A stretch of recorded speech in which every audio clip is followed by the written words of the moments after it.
Yo, chat, we got the downfall of the Oklahoma City Thunder. Let's get into it. Fresh off an NBA championship are spending big this offseason, spending nearly $800 million. I did not realize how much shade 4 year, 285 million. I would never see $1 million in my life, chat. I would never see $1 million in my life. And he got 285 million, bro. They're literally making half of $1 billion playing a kid's game. To extend SGA, Chet Holmgren, and soon Jalen Williams to. Chet got paid too? 250? Oh, nah, bro. Chet is not worth 250 M's, but hey, congrats. You're getting paid more than I ever will be, bro. Props to him for getting that back, but hey, I don't think he's worth that personally. Massive contract extensions. Because if that's the case, I think Wembanyama's better than him. If Wembanyama's better than him, how much he's getting paid? 300 M's? And this has caused a bunch of people to wonder, is this actually the beginning of the Thunder falling apart? And another. That's what I'm saying. I feel like Shea took a pay cut. I'm not gonna lie. He could have got the 5 years, but he took the 4 years. I feel like he took the pay cut, but then, you know what I'm saying, Chet Holmgren and J-Dub got really, really greedy and they took the bag, which I don't knock it, bro. Get your money, but they're not gonna have enough flexibility to do anything. That might seem strange. They're extending their best 3 players to massive contract extensions. Those guys are all still young, but this is the reality of the new NBA. They've put new rules into place that make it extremely difficult to keep teams around long term when you're spending this much money on the core of your team. Just this offseason, we have seen multiple teams around the league, in some cases championship level teams like the Boston Celtics, tear down their rosters in an effort to cut costs because it's so difficult to maintain your team because of the restrictions the league has put in. They gave us Kristaps Porzingis, the best center in the NBA. From a team building perspective, for spending so much money, you're going to see terms thrown out there like the second apron and the new CBA. Essentially what it means is if you spend a bunch of money on your team for multiple years in a row above a certain threshold, there are actual roster building restrictions put into place. Your draft picks move around. You can't sign certain guys. There's a ton of restrictions on what kinds of trades you can make. It makes it unbelievably difficult to have any kind of flexibility. And a bunch of teams, like I said, even the Boston Celtics that won the title just 2 years ago, are tearing down their teams as a result. And so the question, of course, becomes, isn't this just going to happen with Oklahoma City? They're spending so much money on these guys. How are they possibly going to be able to keep them all around? And inevitably, they're going to look exactly like the Celtics have this offseason. Exactly. I feel like OKC can't get any better with these contracts. Once these contracts kick in, they can't get any better than this championship roster. Because they can't keep Luke Dort around. He's going to be one in the bag. And Wiggins, I mean, they just got him, but they can't get their team better.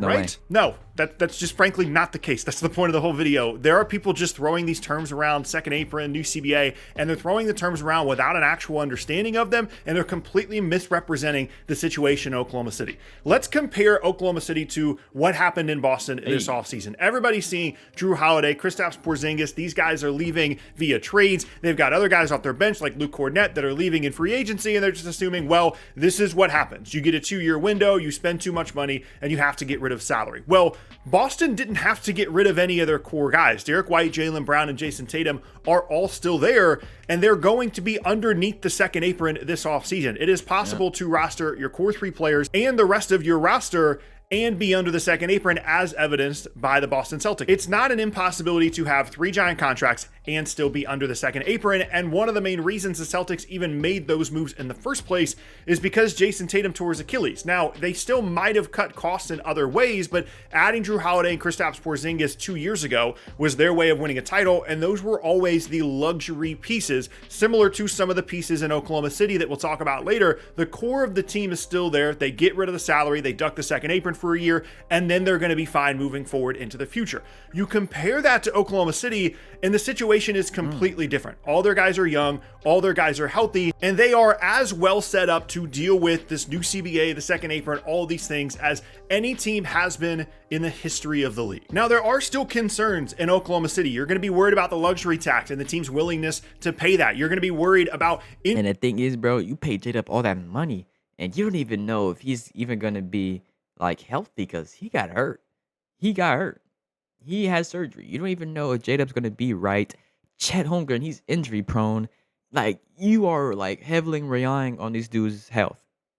Hey, injuries with these guys. You're going to be worried about the rest of the roster and trying to build around them. But if you're concerned about one of Chet, Jalen Williams, or SGA just not being on the team in a few seasons because the roster's too expensive and the second apron just forces them to, that's just not going to happen. So let's break this down. Nah, Shay's Oklahoma City for life, bro. I would encourage everyone, when these contracts get announced, when you see these massive numbers, SGA signing for like 285, Devin Booker signing for like $75 million a year, I would encourage you to shift your mindset when you see these numbers and think about how much these players are getting paid, less in terms of how much money they're making, but in terms of the percentage of the salary cap. Because the reason these player salaries are increasing so much, and we're seeing guys on maxes make $70+ million, is because the NBA salary cap continues to grow. If you go back like 20 years ago, the NBA salary cap was like $45 million total. That was the salary cap for your entire roster. Now it's like $150 million. So even though we're seeing guys make even more than the total cap was 20 years ago, there's a reason for that. And that is because ever since the NBA has implemented a max contract system, there is a maximum amount of money that a player can sign for. There have been percentages built into those contracts in terms of the percentage of the salary cap you can sign for. Bro, Chow, do you ever think it's going to be a player to average $100 million annually on a contract? If so, who y'all think is going to, who you think will like make that? SGA is a perfect example of this. He is going to make either 30 or 35% of the salary cap on his max deal because that's what the rules say. This massive number that you're seeing is implemented by the rules that are put into place. So let's put 30 to 35% over there for SGA's contract. Then you get to Chet Holmgren. He's signing for 5 years, 250. Wow, that's a lot of money. It's 25% of the salary cap. That's what Chet Holmgren is eligible for. Jalen Williams, same thing. As of the recording of this video, he hasn't signed an extension. I'm anticipating it's going to be very similar to Chet's. He did. Also, 25% of the salary cap, right? There are ways in which those guys can actually bump those up to 30% if they win an MVP, if they win Defensive Player of the Year, multiple All-NBA teams. So maximum, we're looking at 35, 30, and 30% of the salary cap. So that is 95% of the salary cap spent on just those three players, which seems like a lot, right? And it is, as evidenced by how massive these individual numbers are. But when you frame it as the percentage of the salary cap, it's actually much more reasonable to understand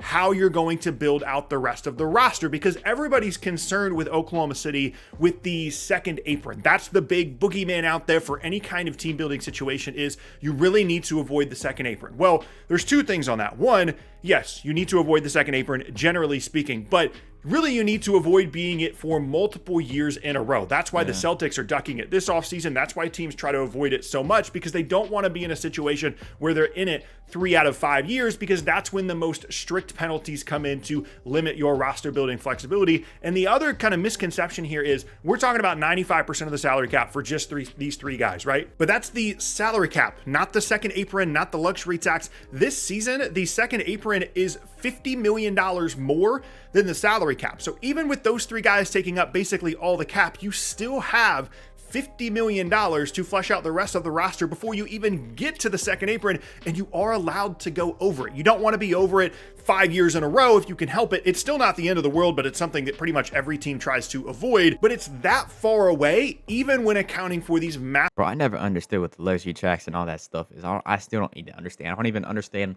marketing, sales. I don't understand none of that stuff. I'm just terrible in math, chat. But I'm still a straight-A student, 4.0 GPA, though. Contracts that Oklahoma City just signed. So why is everybody freaking out? Why is this such a big concern? Well, it's because these other teams around the league, the Celtics, other teams, are not as well built to get the rest of the roster figured out around those three guys with such a limited chunk left of their payroll in between what these three guys are making and the second apron. And that is what makes this situation in Oklahoma City so unique. They have so much depth on this roster, and cheap depth, that they're going to be totally fine. Are they going to be as good as they were this year? Are they going to be as good next year and the year after as they potentially could be without these rules in place?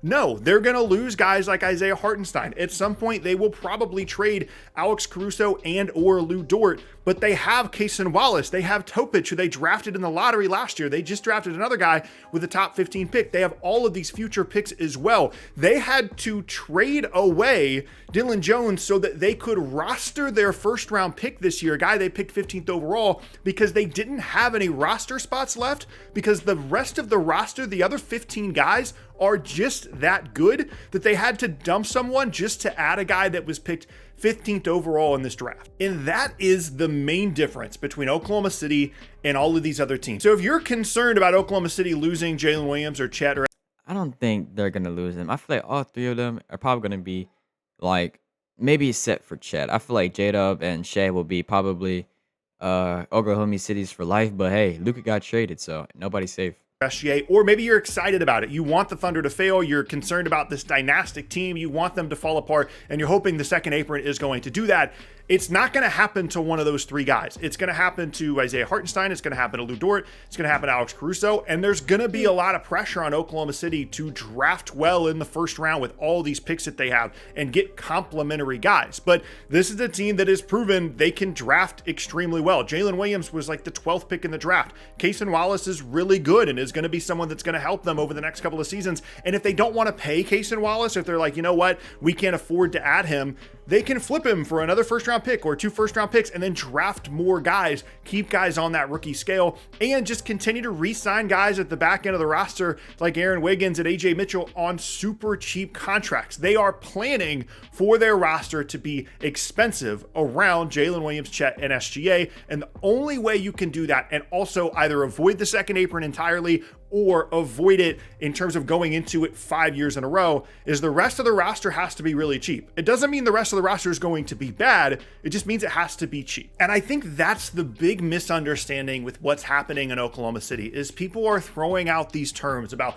the second apron and about And I feel like if they all stay healthy, they're going to be obviously a #1 seed almost every single year, unless one of them gets injured.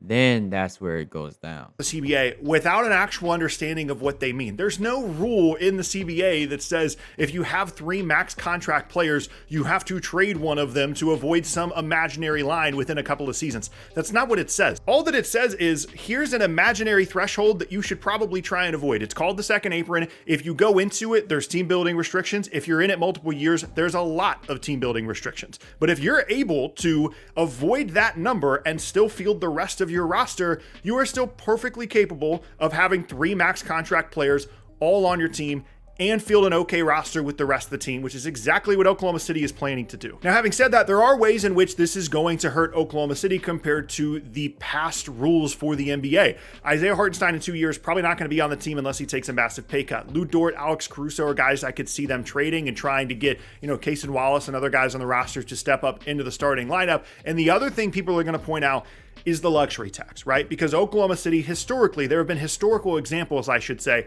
that the organization does not want to pay the luxury tax. People go back to when Kevin Durant left the first time. Part of the reason he left is because they traded James Harden. The team wasn't as good, and one of the reasons they traded James Harden is because they didn't want to pay him a bunch of money and thus be in the luxury tax. There's a lot more nuance to that situation that I've already talked about in the past, but that's kind of the short version, right? Is Oklahoma City has been a little bit allergic to paying the luxury tax historically. The problem is, that's just not true. They have been in the modern era more than willing to pay the luxury tax. From 2014 to 2019, they went into the luxury tax 5 of 6 seasons. And in one of those years, this is without Kevin Durant, this is in 2018, they were the most expensive team in the entire league in terms of their luxury tax bill. So I don't think this is an organization that if they have Chet, SGA, and J-Dub at the center of their team, they're winning 60 plus games and competing for titles. They're not just going to look at that and say, well, it's time to trade Jalen Williams because all of a sudden we don't want to pay the luxury tax. That is a myth around this organization that simply just doesn't exist. It's just not true. It's not factual. If you look at their luxury tax history,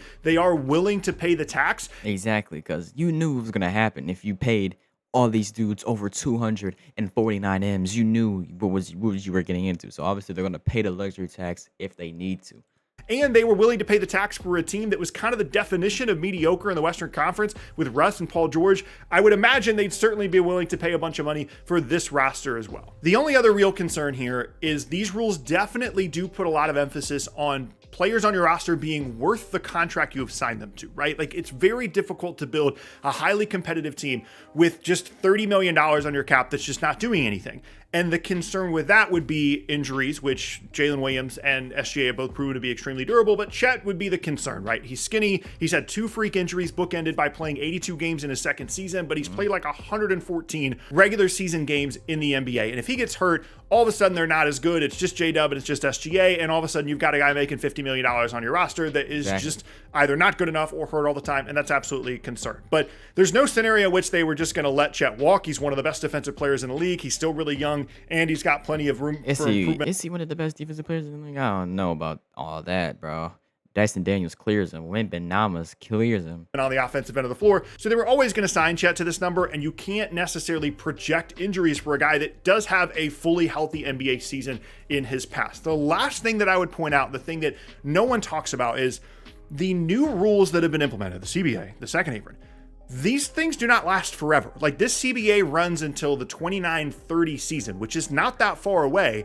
And these new contracts that the Thunder have put into place, the SGA extension, the Chet extension, the J-Dub extension, it's not like they go into effect immediately. Chet and J-Dub's new deals don't even kick in until the 26-27 season, and SGA's in the 27-28 season. So even in a scenario in which all three of those guys, as I outlined earlier, are making basically the entirety of the salary cap between those three players, the rules could very well change a few years after those guys go on to those deals, and they could just be a little bit cheaper around the margins and get rid of guys like Lu Dort if they wanted to, not be as good, but still be pretty good. And then the rules change after the 29-30 season, and maybe the second apron doesn't exist. Maybe we go back to a system in which you're able to just spend as much as you want to as long. Bro, if they get rid of Lu Dort, bro, I don't think nobody could really replace him. Like, worse. Like, I don't think they should. I mean, I would take a pay cut if I'm Lu Dort. I got a chip, you know what I'm saying? I would look at, like, because $20 million, if they don't want to pay me $20 million, bro, I can go somewhere else. But $20 million for Lu Dort, that's a good deal. Long as you're willing to write the checks. These rules are not forever, and even if they are, Oklahoma City is as well set up and well positioned as you could possibly be, because the secret about these rules is, one, understanding them before you talk about them, and two, having cheap depth. If Oklahoma City drafts well the way they have over the last couple of seasons and retains back of the roster depth and talent the way that they have over the last couple of seasons, there is absolutely nothing in the CBA, in the second apron, in anything that restricts them from paying SGA, Chet, and Jalen Williams as much money as they are paying them. There is no mystery rule in the CBA that says you can't do that. It's absolutely possible, and I think Oklahoma City is out to prove that over the next couple of years. Oh, that's a banger video, Chad. Let me know how y'all think about that, man. The video's over, man. Love you, boys and girls. See you on next video, man. Peace.